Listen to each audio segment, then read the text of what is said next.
got the sound file, I installed the sound file, everything's working fine. I got 2 more sound chips, but I haven't really got round to installing those on any of my locomotives. Probably got about 5 locomotives that will accept that type of sound. It's that type of chip. So I will plan to put that sound chip, or those 2 sound chips, in locomotives, but because the sound files are free, I can just download all of the sound files now, and in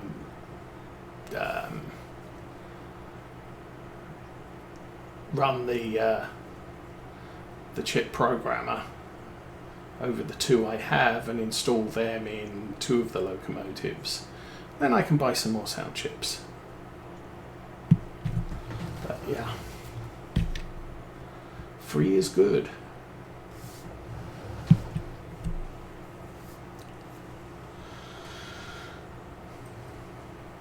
And I get my chips from the US because it's cheaper to buy a chip in US dollars than it is to buy one in UK pounds plus pay currency exchange, plus ship the chip to me, and it all adds to the price, and it's just cheaper to buy local, and they're the same type of chip as you get in the UK, so it's not a problem. The only problem I have is getting sound files, and it would appear that that is no longer a problem for me, so I'm happy. Anyway, we're getting to the end of this. I honestly don't know how good of a job I've done. You can see that patch there. Deal with that.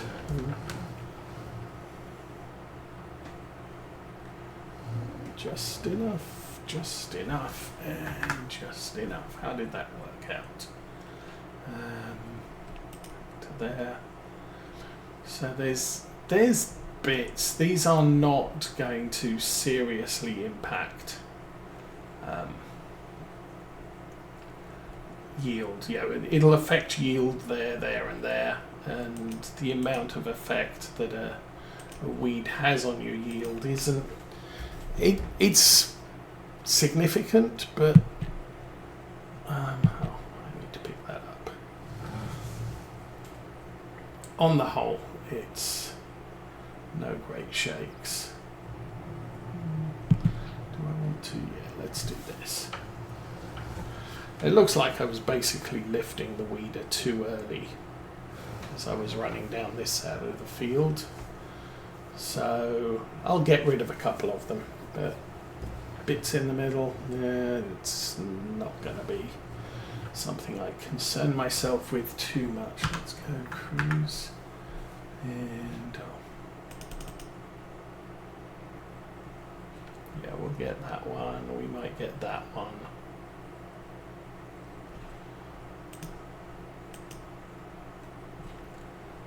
Got that one. And the last one should be just in front of us at the edge. So, weed's done. We're good.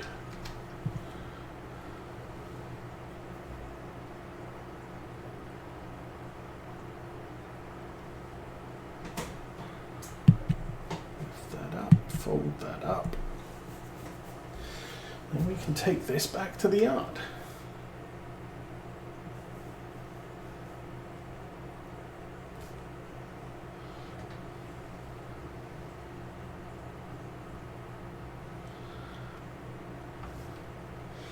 So, trying to think what else has been going on this week. I know Millennial Farmer put out a video, can't remember what it was about. And then Tom Pemberton had a video on Friday where he told us all about his new cooperative farming project. So one of his neighbours owns a farm, and was leasing out his land to other local farmers. Tom Pemberton was leasing some of the land for grass, and this guy's decided, hey, you know what? I want to do some farming. So he's kind of talked to Tom into being the farm manager, and they're going into beef cattle. So Tom has his 200 head thereabouts of dairy and Angus, and he keeps the Angus for the farm shop.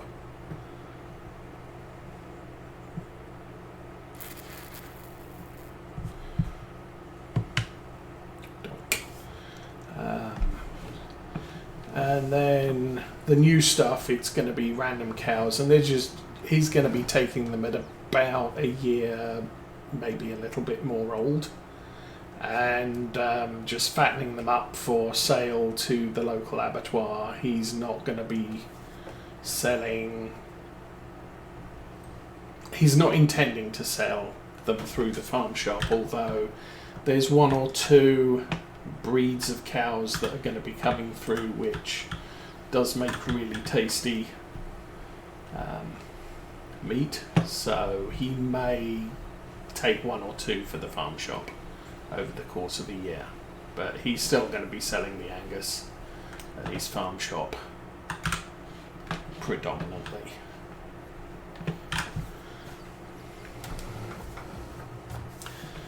But this farmer, or this wannabe a farmer dude, has decided he's stopped leasing out his land.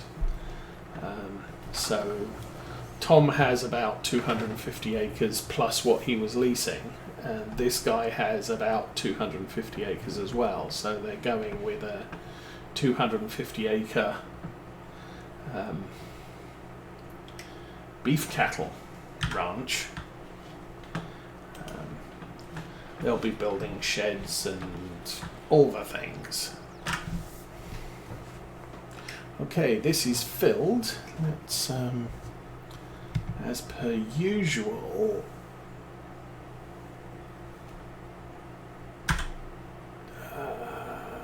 turn off crop sensor, turn on crop sensor. Right, crop sensor is on. We'll go take a jaunt over here. Get this field sprayed. I honestly don't know how many trips we are going to go back to the farm on.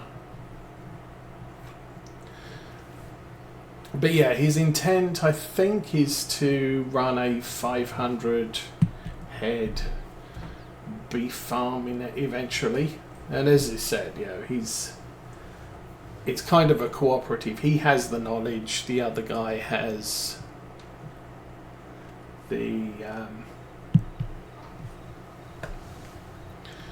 the land, but it turns out, as I understand it, Tom just bought himself a nice case tractor, and so did his neighbour.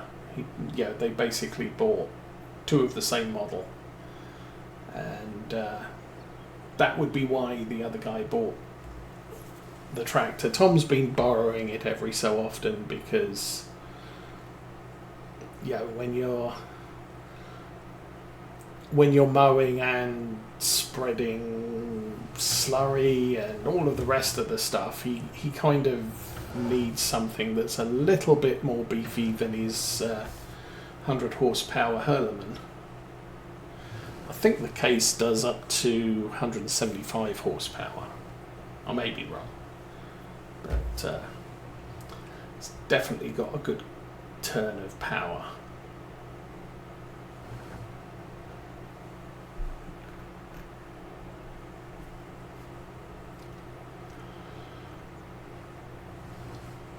So yeah, other guy has the same tractor, so they should be able to do similar work. This is interesting. Okay, hang on.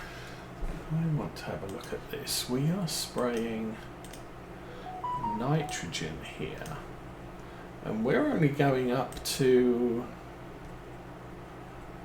120, 140.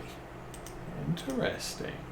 So what I'm looking at here is some of this field is heavily over fertilized for what we need it to be. Excuse me while I check my phone. That was way too many beeps.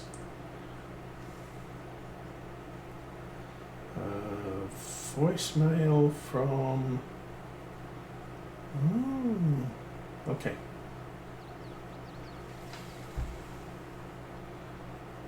Voicemail from 9:22. Two people sent me a voicemail today at exactly the same time, but it didn't come through. I didn't hear the phone ring, and I don't think any of you did either. So I don't know what the deal with is that, but some reason some calls just don't come through and just go straight to voicemail. Anyway. Oh, actually, no, some of this ground does need to be green. So I guess it's really what we're looking at on the soil map.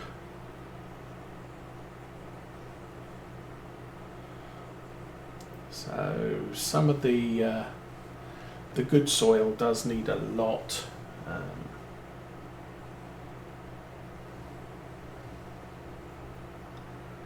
This is, I'm going to check, this is auto. Yeah, this is only looking for 150, 145, so barley not as desiring of nitrogen as canola and maize are. So I might be able to do this entire field on the one tank. That'll be nice.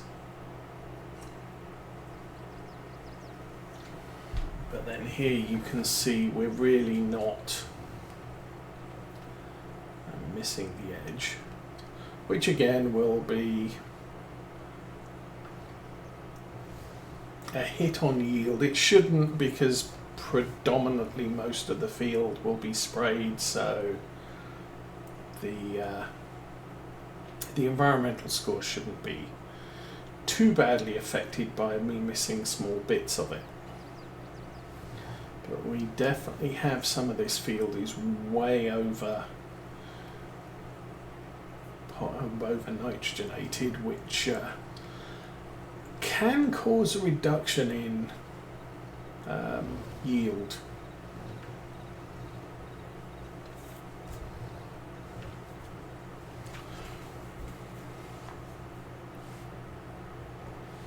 Of course, the other thing I haven't done yet is to check the store prices. We'll leave that till tonight, once we've finished this job, which actually, once we finish this job, we should be on ×3. No big deal. Okay, so I didn't do the weeding on ×3. I'm not doing this on I didn't do the beginning of this on ×3, but I think for the most part we're fine. I'm not planning on any other jobs after this one.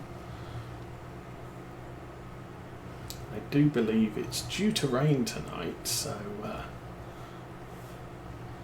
that will be a thing that we have to worry about, or won't have to worry about, getting this task done. So I've trimmed off some of the edges, so you'll see that the coverage, I'm not having to get the boom right into the corner. And we've got this new farm track here, which was part of the field but isn't anymore. Oh, hi rabbit.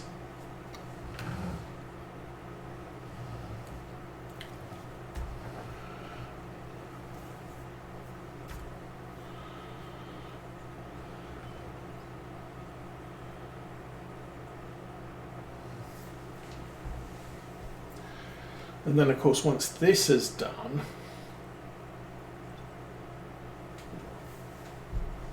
we do have one of our grass fields, maybe two of our grass fields are completely ready to cut. and then one is ready to forage, but they'll all be ready to cut in November. So because of our financial well-being at the moment, I might just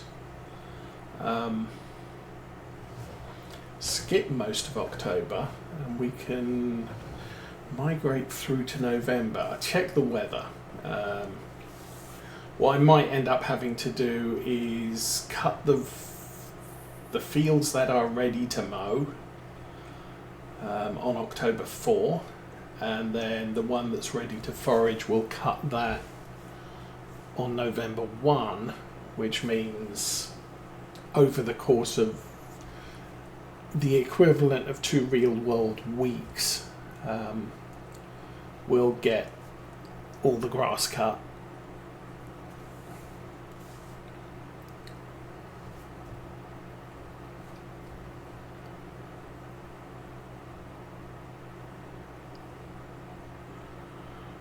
Anyway, slowly working our way around this field.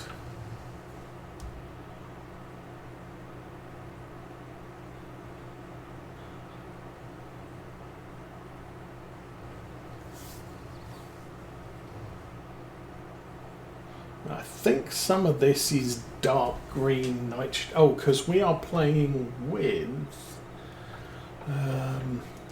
what's the word for it? Conservation farming mod. So everywhere that I ploughed map grass in at the edges of the field to increase the size of the field, that has had the effect of adding nitrogen to that part of the field because of the crop we destroyed. Which is why those edges of the field are incredibly green. Can't really explain why this one is. Well, this one, I don't know. And then along this hedgerow, it's still a hedge. So it's not, we haven't ploughed along this edge. Doing quite well. I think taking out the corners of these fields so that they're rounded, while it loses us a little bit of planting area, obviously taking out the hedge and ploughing wider has resulted in giving us more land in total.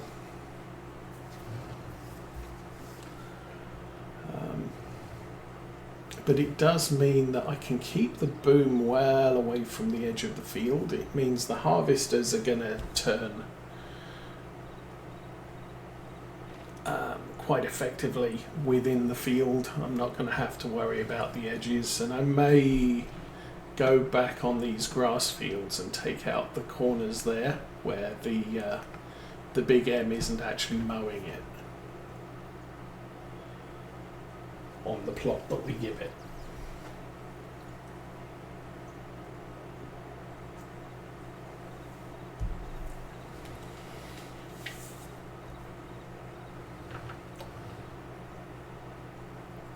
Anyway, that is one lap.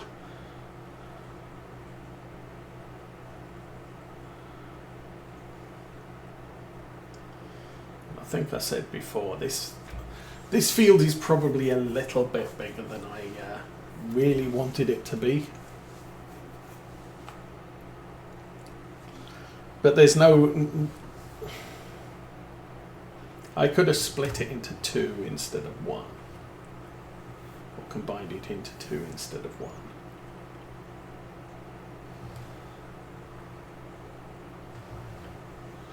But I didn't. I made it one field, so this is probably the biggest field we're going to have here. I will not be planting sugar beets in this field. Who knows?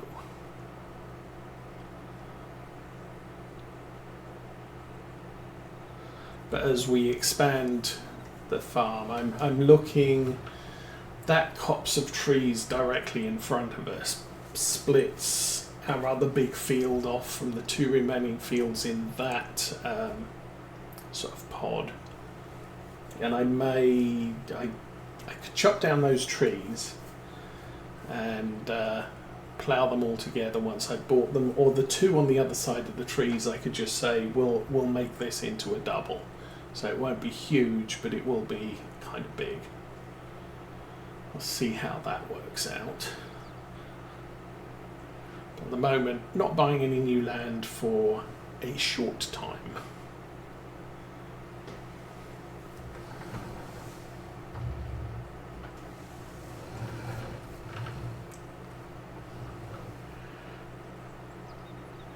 And I'm not too worried about I think the income we're going to get this year is going to be quite substantial.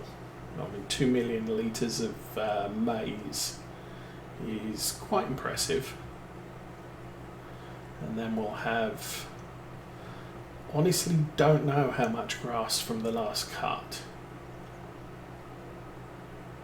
But that field off to our left there, that is grass that we're going to be looking to add to our normal.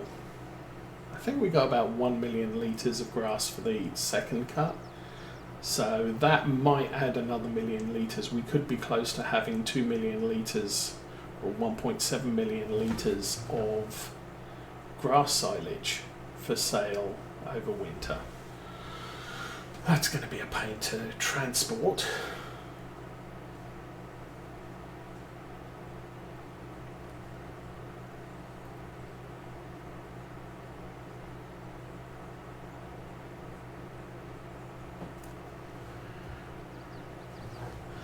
I do most of the silage transfer off camera because it's just, I mean, it's not too bad. I sold the last lot at Exports, which is the place at the bottom of the map, or not the bottom. Follow that road down to the end on the right. It's not far from the farm. This farm is well placed for silage sales, but it's still, you know, backwards and forwards for an hour and a half is not exactly fun. At least with the maize silage, it's less dense, so we can do the trip in a shorter, or we can do fewer trips to transport more stuff. We only get about 42,000 litres in the trailer of grass silage, but I can get full 52 of maize. So that's 20% more.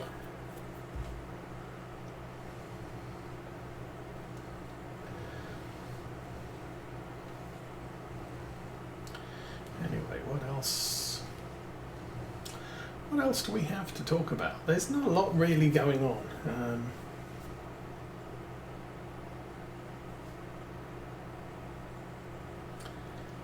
Work's been ticking over.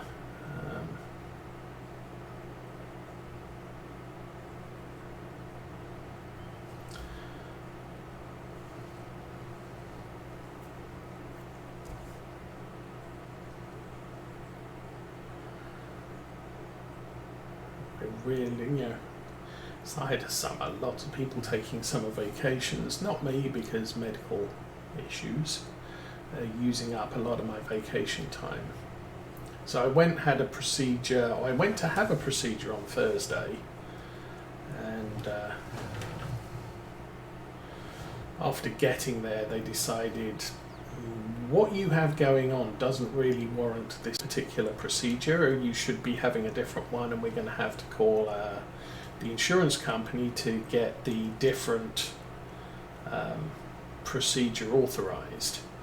So you're going to have to come back 3 more times in the next couple of months, which is, oh great, that's 3 to 6 more vacation days I have to use up for medical rather than actually going places. So because I've used up all my vacation, I'm not going with the kids to Ohio this year. Mrs. Osa's planning another trip because the family's having a get-together in the end of August, And it's now looking like that's probably not something I'm going to go to either.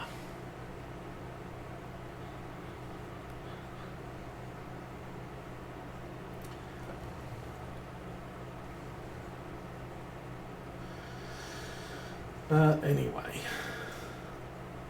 we'll cross that bridge when we come to it. First things first, I have to schedule these 3 procedures. Or I think there's 2 of them.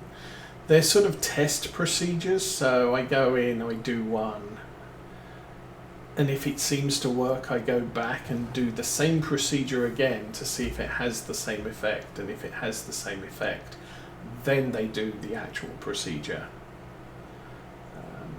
on the 3rd visit. If the first visit doesn't work, they have to come up with something else. If the second visit doesn't yield the same results as the first one, then they have to figure something else. So, oh, this tractor doesn't have GPS either. Not that I really need GPS on this for this task. We're really just driving where the little map in the bottom left is indicating I need to go. We're down to 23%. I wonder if we'll get back to the beginning of the field again. Yeah, I can see where we need to be.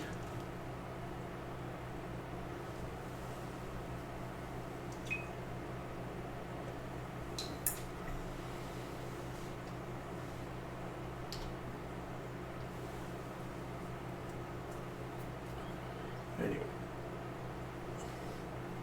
hopefully I'm not missing any bits. So I think when we get back to the beginning again, I am going to have to run over to the yard and get refilled, regardless of how much we got in the tank. There's no point getting halfway back down the field and driving all the way back to the yard.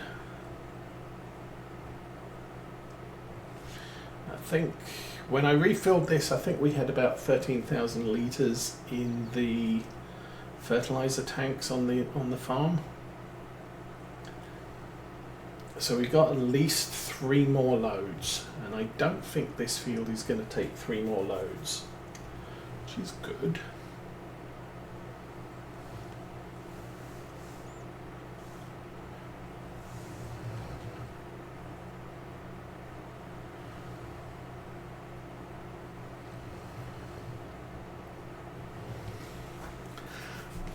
Although the other thing is now we've spread out, we've made the field bigger, we've cleared off a lot of the clutter towards the edge of the field.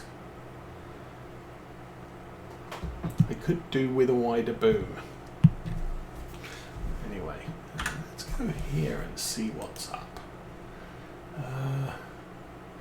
That would be fun.